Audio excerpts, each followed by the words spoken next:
Well, good morning, afternoon, evening, whatever is in your world. So I forgot to push record again on the live chat. So I'm running through a slightly, quicker version of things here because I just got done with the hour and 15-minute lengthy one. So, Unit 5, here we go. First of all, remember, this is our last live chat, folks. This is it. Time flies while you're having fun, doesn't it? Our agenda. This is what we're going to talk about. You know the shtick. We're going to mention some of the philosophy that comes from the resource section, as well as the IntelliPath stuff, right? And moving forward in IntelliPath, the main theory is ethics in the 21st century. Why is that a deal? Because technology pushes forward what we can do, right? But there's a difference between what we can do and what we should do. So, I mean, I don't know. What's an example? Well, take anything. Genetic modification of food, right? GMOs or whatever. A lot of people are like, hey, we can genetically modify food to make it larger, whatever. But just because we could doesn't mean that we should, right? And so a lot of people are like, well, we shouldn't be messing around with nature, right? So we would never even have had this conversation 50 years ago because genetic modification was not really an issue, right? But now it is. So that's an example. So as the world becomes more digital, more global, more interconnected, there's stuff we can do now, from our living rooms with very little effort. But does that mean we should? That's the main issue here as we roll into this chapter. Keep in mind, the 11th is the last day of class, Monday the 11th. So what that means is if you have stuff you need to get out, to get in, right, to submit, Monday's the last day. So I will check to see if there's any outstanding assignments Monday night, because the next morning I have to put grades in. All right. Just a kind of shout out here, a plug for the growth mindset and the Get Set community. Growth mindset means this. A lot of neurologists understand now that you don't have an IQ. If you remember in the old days, they used to make you write a test and they say your IQ is, and they give you a score out of whatever. It turns out the brain actually can change its intelligence patterns based on how it's used. So in other words, if you are of the mindset that I'm bad at math and I'm never going to be good at math, you're kind of setting yourself up to not be good at math. The idea is if we are of the mindset that no, we can grow, we can change, we can become better, then you can. So literally, your intelligence can fluctuate based on how you choose to use your mind. Then also there's Get Set, which is basically, it's kind of like an alumni association for CTU students. Good thing to get into and network. There's information here on the slide for that. All right, so here are your reading assignments. There they are. You can see them. Again, I'm going to kind of go kind of quickly through here. I'm sure you won't mind either. So check this slide out. There's one of my little, I'm not going to play this here because you can check it out on your own, right? Actually, I will have to upload these as the YouTube video files because you might not be able to hit this on the slide when I send it to you. Anyway, whatever. But I'm not going to play it now. But check them out. That's my little philosophical, explanation.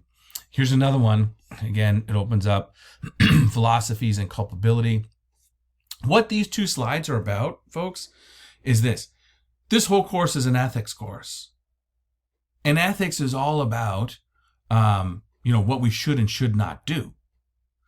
The deal is, what if we don't really believe we have free will? right? Like you'll notice that surely you have habits, right? In fact, maybe you have habits that you want to break. And one of mine is coffee. I love coffee, right? And I know it's not good for my heart, so I'm always like, I'm quitting coffee. And for a couple of days I will, and then I'll have just one cup, and next thing you know, I'm back to drinking tons of coffee, right?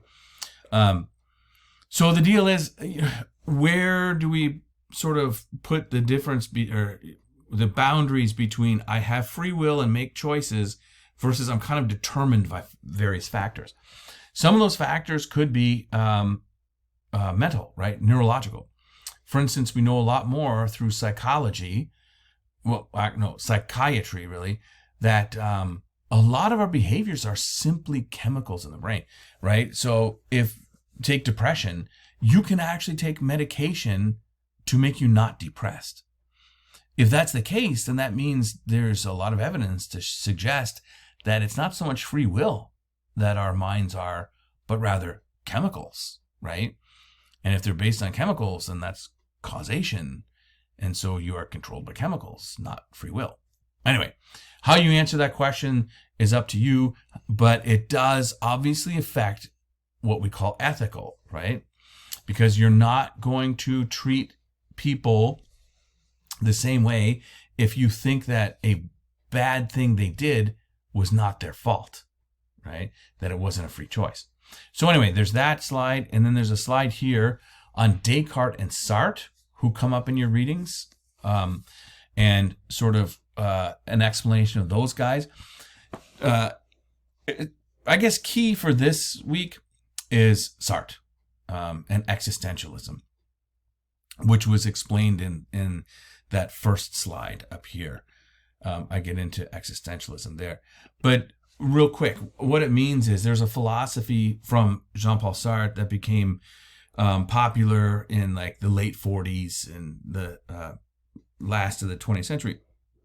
And existentialism basically holds this, that you don't have any determining factors on you. You have total free choice.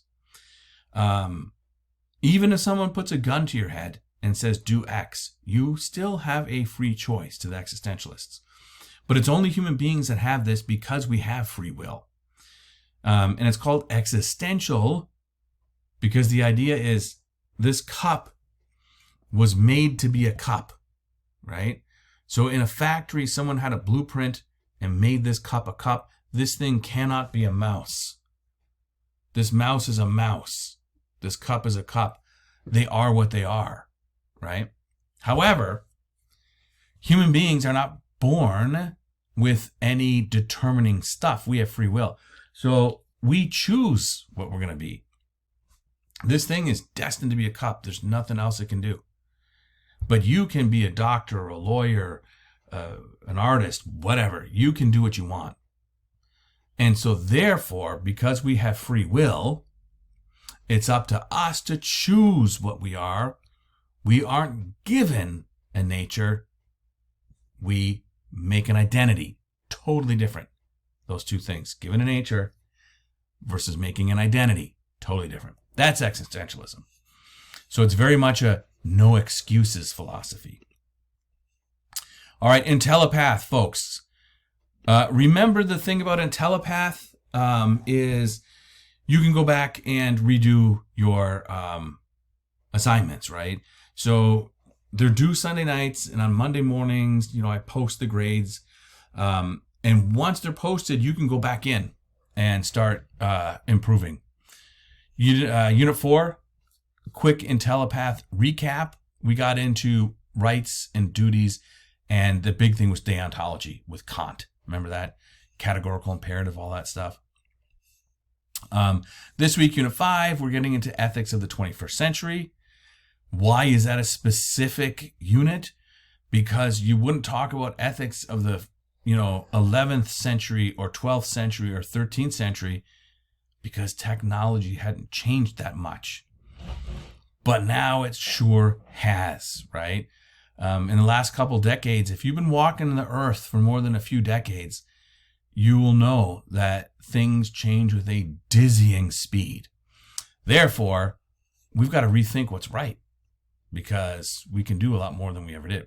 So we get into here, ethics in the 21st century, leadership, globalization, technology, that kind of stuff.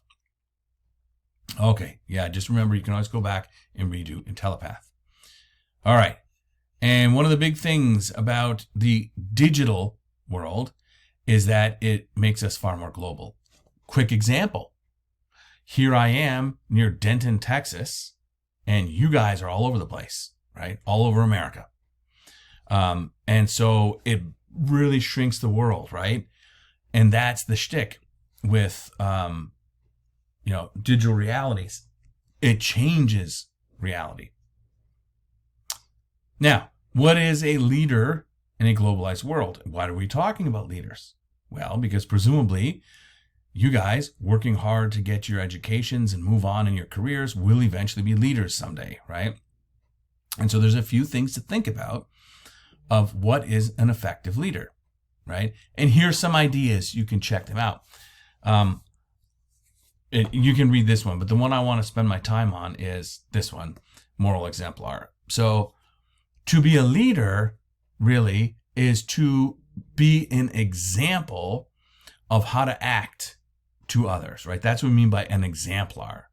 So for instance, if you are in a supervisory position or something and you're always late, well, you're kind of setting the example that it's okay to be late. And no matter what you do, no matter what you say, it really can't make up for what you do, right? Therefore, what you do and you say have to be the same thing. And that's what integrity is. Literally, it means whole. It's you don't have a part of you that does and a part of you that says. Saying and doing are the same. One thing, integer, a whole. All right, when we kind of talked about this, right, is that the digital world makes our worlds much larger and smaller at the same time, right? It's weird because, you don't really look out your window anymore and necessarily think of that as reality, right? Again, I spend a lot of my time here on this screen, and I can't even see you guys right now, right? But presumably you're listening to me. It's like, it's a weird world, right? So therefore, think about this, right? How do we act in such a world? How do we act on the internet? How do we act online, right? And one way that comes up in the readings is through Ren, the Confucius concept of Ren, which is the same as benevolence in the West. And the idea is kind of this. Have you ever noticed that on social media accounts and stuff, people can be really mean and rude? It's like, I guess because they're hiding out, inside their own homes or something, they have this idea that you could treat people disrespectfully or something, right? Like, for instance, okay, here, we're in my office, right? This is my space, right? And, and there's my chair. And it's like, if my friend was here and I could say things honestly between my friend and I, that's one thing. But by the same token, my office, my space, is being beamed out to everybody, right? So we get sort of this weird, it's my home, but it's not my home.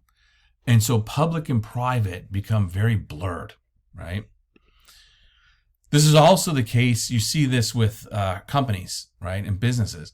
And so in terms of the interlinked between public and private, there's also interlinked between local and global, right? And so we're beginning to understand a lot more about how what happens here affects the whole world, right? So a little bit of air pollution here can cause devastating effects elsewhere. And we're seeing this with climate change. And so it's like businesses do have a responsibility to society, right? Because they impact society and they affect society. So that's another issue with the 21st century. Whereas we didn't understand things like that necessarily in decades past. All right, more issues in ethics and technology. What do we mean by internet ethics? Well, that's, how we carry on in the internet. Because the thing is, like we're talking about how technology, allows us to do things, but we don't necessarily have shoulds and shouldas yet, right? Think of it almost like the Old West, the American West, right? Full of cowboys and gunslingers and stuff. The law followed after the fact, right? So a lot of these towns were built without law, without government. And it was, when they talk about the Wild West, it was just that, wild, because no one was in charge, right? Who was in charge was simply the powerful. And then the law came in. In many regards, that's kind of how the internet is, right? It started as a free thing, a liberal thing. You know, you could do what you want on there. And so what started happening? Cyberbullying, human trafficking, stealing information, ripping people off, fake news. All kinds of terrible things started happening because guess what? In the name of freedom, where there's no ethics and there's no laws, terrible things happen. So now we're in a place where we need to think about ethics. And first comes the ethics, and then comes the laws to support the ethical decisions, right? That's why now you're starting to hear a lot about regulating the internet, right? Because, you know, take cyberbullying. How do you stop it? Or hate speech, right? Because free speech is also freedom to be racist, right? So how do you stop that? And so now we're realizing, okay, well, ethically we shouldn't do that. But step two is, now what do we do? How do we do the regulations? Like, who's in charge of the internet, right? That's the thing. That's why it's such a big issue. Of course, you want to say, you know, don't let racists online. But who's going to stop them? Is it the UN? Is it Zuckerberg? Is it the United States government? Like, who does it, right? These are the big issues. All right. Specifically, social media is a big one. And social media can get a lot of people in trouble. I know someone at my work got fired a few years ago for what they posted on Facebook. After hours, their own home, the whole 9 yards. So here our scenario for this week. I'm not going to read the whole thing, but basically this is what happened. So Lena, right? Someone at her work posted a mean post on social media that included details about other people. Okay. And it really angered people and made them feel bad, etc. We're going to come back to that. That's the setup. So some issues of social media. Again, because it's so prevalent, you know, we need to think about specifically, you know, what we do about these things and how we carry on online. Think about things like cyberbullying, access to information, privacy concerns. These are huge. That maybe would not have been an issue in the past, right? Because privacy now is anybody that, not anybody, but it's much easier to hack in to people's stuff and take their private information than it would be for a thief to break into my house and steal it. You know what I mean? And so these are the things that we need to be mindful of. And one thing about social media, of course, is self-disclosure. Like, we often have this idea when we're chatting with someone online or something, or you know, or even just reacting to Facebook things, right? We have this idea that we're talking, you know, to somebody, it's just me and them, but it's not. It never is, right? As soon as you put it out there, it can be reposted. But as I was saying, you know, we got that weird sort of, I'm in my living room, but I'm not in my living room kind of thing, right? And so we've got to be careful about how we disclose and what we disclose, because just because you're by yourself with the computer doesn't mean you're not public, you know? And so back to that Lena thing, you know, where does your free speech end online versus you're saying things you shouldn't say online, right? And like I said, a lot of people do get fired for things they say in social media on their own time. And so these are the things we need to regulate and figure out how to make sense of. One way to sort of help that situation is for companies to have a social media policy. So you come out and you say, here's what you can say online, here's what you cannot say online. And then the employees know, and there's a guidepost so that they're not going to get fired for saying something that's libelous or seditious or whatever the case may be. So here's a couple of examples of companies, Best Buy, IBM, etc., who have very clearly put out social media policies.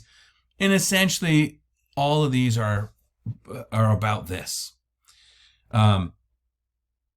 Don't talk about other people's personal stuff. Don't give away personal information about the business, and don't make it look like you represent the business.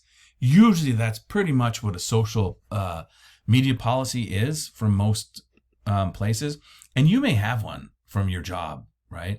Or maybe you had to sit through like a really quick thing from your HR about that sort of thing. So the solution to the Lena problem is social media policy. Bam. So now it'll be like, you can't say these things. So therefore, if someone does say them, they can be punished somehow or fired or whatever, so that the rest of the office, the rest of the company doesn't suffer because of something someone went public with, right? That's the logic. All righty. And just sort of keep in mind, right? And at the end of the day, we're all citizens here, digital citizens.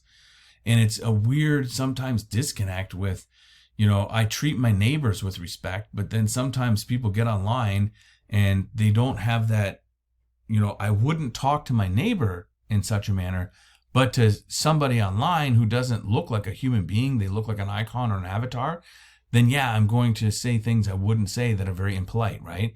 So it's a strange disconnect. So the deal is we have to really remind ourselves that we're still citizens. It's just now we're in a digital world. And we should treat citizens like we would want to be treated, right? Because we are civilized. All right. What is an ethical dilemma? I've shared this like several times throughout the course, but I brought it up again, having finished, graded the last round of discussion boards. Some people still are having a tough time understanding what an ethical principle is. And so the discussion boards tend to be, a detailed description of the practical aspects of the problems, rather than going behind the problems to look at the ethical principles upon which they're founded. In other words, the whys, right? So in the last one, a lot of people were, and rightly so, right, sort of complaining about, my boss did this, wouldn't let me have time off for these reasons. So that's like a narrative or a description of a problem that you had. But remember, we want to get into the whys. We want to get into the principles behind it, right? So that's the deal. Anyway, this is here, and that's the second part of it. You can always pause and read these, right, in greater detail. So our last discussion board is coming up. Again, two things that I've been saying the whole time, and still a lot of people are not doing these two things. One, include something from the assigned readings. Just something. Just to show me that, yeah, you actually, thought about something that you were exposed to during the week. Two, proofread. And that's big. I mean, sometimes I guess maybe people are like, texting with their thumbs or something. Maybe that's the deal. But a lot of times, the spelling and grammar seriously is tough for me to read. And so make sure that it's smooth. Before you hit post, before you hit submit, just kind of read it over real quick, eyeball it, right? And just make sure things are cool. All right. And here we are, week 5. That's it. This is it. Our last chat. Any questions? Well, since this is technically not live because this is the recording, you can always message me. I hope you've noticed that when you message me, I pretty much get back to you right away. Anyway, folks, well, that is it. So I hope you enjoyed the course. I really do. I know it was a little abstract at times, but that's kind of the nature of the beast. But I hope it did make you think differently. That's the whole, purpose behind this.